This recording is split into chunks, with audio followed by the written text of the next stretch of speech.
Donc, l'albédo, donc ça c'est vu en terminale, en physique-chimie, dans le chapitre des transferts thermiques.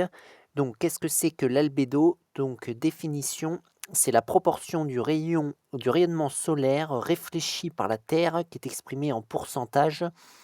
Voilà, donc c'est combien d'énergie, que reçoit, la Terre, du soleil et renvoyée dans l'espace à l'extérieur de la Terre. Donc Heu, alpha alpha donc c'est l'albédo, voilà, albédo, donc c'est, sans unité, sans unité, enfin en fait en pourcentage, donc ici, puissance, réfléchie, puissance puissance surfacique en watts par mètre carré. Puissance, son unité, c'est le watt, c'est des joules par seconde et c'est par unité de surface, donc c'est par mètre carré. Et ensuite, puissance, voilà, j'ai mis puissance surfacique, donc réfléchie, puissance surfacique réfléchie au numérateur et puissance reçu donc du soleil sur terre, puissance reçue, mais aussi bien sûr, surfacique, puissance surfacique reçue en watts par mètre carré. Voilà, donc l'albédo est égal à la puissance surfacique réfléchie par la Terre divisée par la puissance surfacique reçue par la Terre de la part du rayonnement solaire. Donc, voyons des exemples. On voit bien que c'est sans unité parce que au numérateur, on est en watts par mètre carré et au dénominateur, on est aussi en watts par mètre carré. Donc, les unités s'annulent, ce qui fait que alpha est sans unité, ce qui est aussi en pourcentage. Enfin, le pourcentage n'est pas tellement une unité en quelque sorte. C'est juste une manière d'exprimer une fraction ou une proportion. Donc, exemple, une surface de neige reçoit 1000 watts par mètre carré d'énergie solaire. L'albédo de la neige est 0,9, donc c'est-à-dire si on veut le mettre en pourcentage 90%. Calculer la puissance réfléchie par la surface. Donc nous, on sait que alpha, l'albédo, est égal à 0,9 d'après ce qu'ils nous ont exprimé, mais on sait aussi que c'est égal à P réfléchi, la puissance surfacique réfléchie divisée par P reçu, la puissance reçue par la Terre. Et donc, si on veut exprimer P réfléchi, eh bien, en fait, on fait une équation, on passe de l'autre côté, de l'autre côté P reçu, et on obtient P réfléchi qui va être égal à alpha fois P reçu. En quelque sorte, on multiplie des deux côtés, on résout une équation. Donc on remplace, ça nous fait 0,9, puisque alpha est égal à 0,9 fois la puissance solaire reçue, c'est-à-dire 1000. Et 0,9 fois 1000, ça nous donne, donc on va écrire avec un seul chiffre significatif, puisque l'albédo a qu'un seul chiffre significatif, donc 9 fois 10 puissance 2.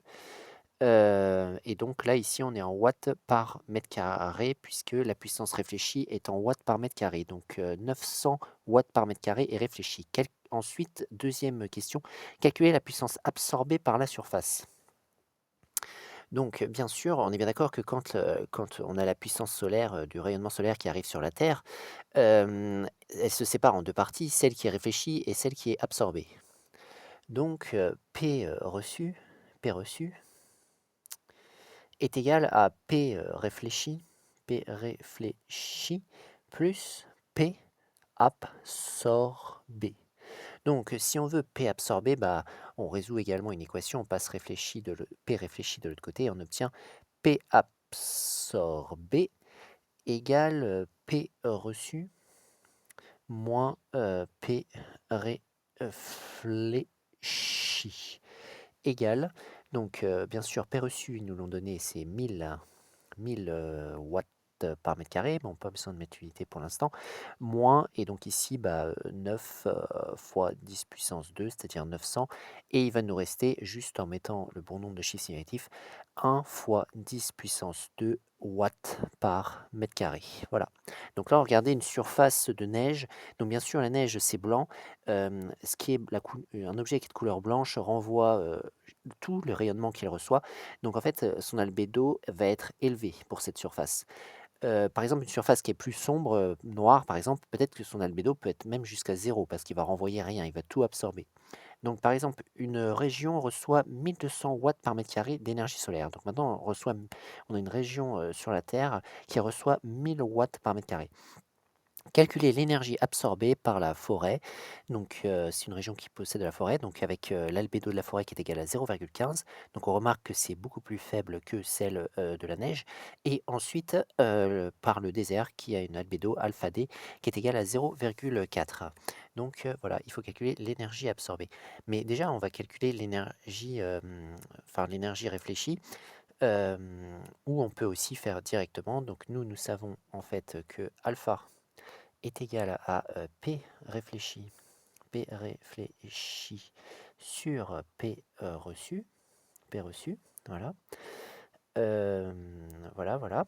Et donc, si on veut, on peut exprimer également P réfléchi en fonction de P reçu et de P absorbé, puisque P réfléchi, ce sera égal à P, P reçu moins P absorbé. Si on résout l'équation qui est ici, on passe P absorbé de l'autre côté. Donc je peux exprimer P réfléchi par P reçu moins P absorbé sur P reçu pour obtenir une espèce d'équation qui me permet de trouver P absorbé directement. Donc là, je vais passer de l'autre côté P reçu, le mettre du côté du alpha. Donc ça va donner alpha P reçu est égal à P reçu moins P absorbé. Voilà. Et donc du coup, si je veux P absorbé, je résous également cette équation et j'obtiens finalement que P absorbé va être égal à, donc vous pourrez essayer de résoudre l'équation vous-même, mais normalement ce sera P reçu facteur de 1 moins alpha. Voilà. Donc, si je veux calculer pour la forêt, donc P absorbé forêt, eh bien, je vais appliquer cette formule et si je remplace par les valeurs, suivant la puissance reçue, c'est 1200 et 1 moins donc 0,15, c'est-à-dire l'albédo de la forêt. Voilà. C'est-à-dire, en fait, ça va donner 1200 fois donc 1200 fois donc 0,85 et ça va donner juste 1020 watts par mètre carré. Donc on voit qu'elle a absorbé beaucoup par rapport au rayonnement reçu, la forêt. Si je veux calculer absorbé, P absorbé cette fois-ci pour le désert, qui a une albédo plus élevée, c'est-à-dire qui renvoie plus la lumière, le rayonnement reçu, donc toujours P reçu, 1200 fois 1 moins 0,4 et ça donne 1200 fois donc 0,6 et ça donne donc 720 watts par mètre carré, c'est-à-dire que le désert absorbe 720 watts par mètre carré. Quelle surface absorbe le plus d'énergie? Bon, bah, on voit que donc que c'est visiblement la forêt qui absorbe le plus d'énergie, voilà, que le désert. Donc on peut dire la forêt absorbe plus d'énergie que le désert,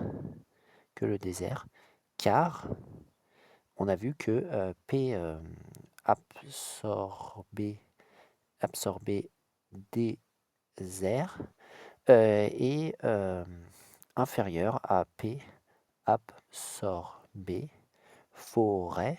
Bon, c'est un peu contre-intuitif parce que le désert, on a l'impression qu'il est plus chaud, donc il devrait avoir plus, retenir plus la lumière, mais en fait non, visiblement ce n'est pas le cas parce que en fait la forêt elle est plus sombre.